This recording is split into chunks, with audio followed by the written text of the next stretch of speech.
Hello student nurses! In this video, I'm going to perform a proper post-mortem care. Let's define what is post-mortem care. Post-mortem care entails handling a deceased patient's body sensitively and in a way that respects their cultural or religious value.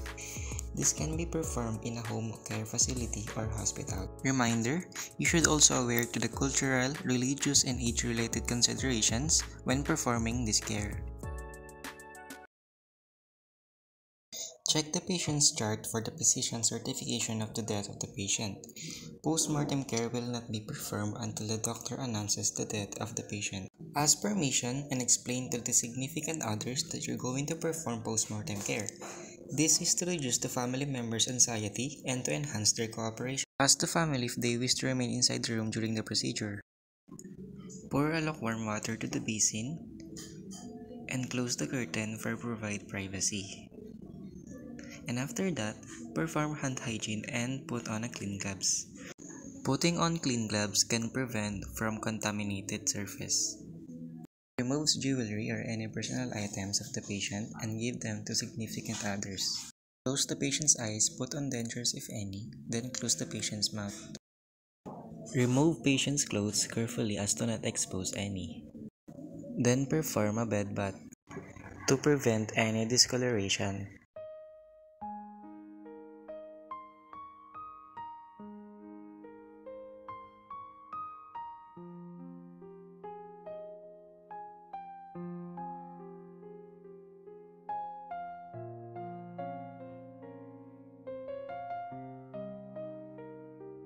Put cotton balls on patient's closed eyes and in the outer ear, then secure each with a tape so that the secretion in the eyes, nose, and ears will be drained in the cotton.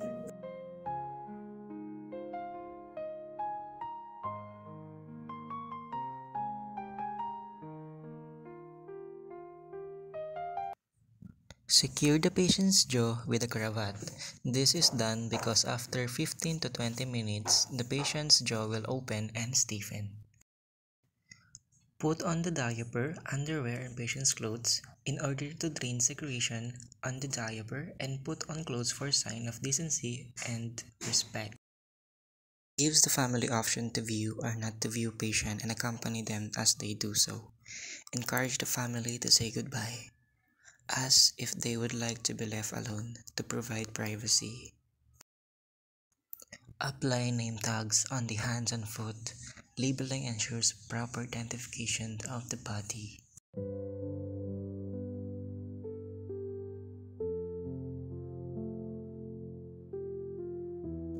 Covers and secure the patient with a shroud.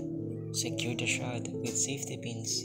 The shroud protects against the injury to the skin, avoids exposure of the body, and provides a barrier against potentially contaminated body fluids.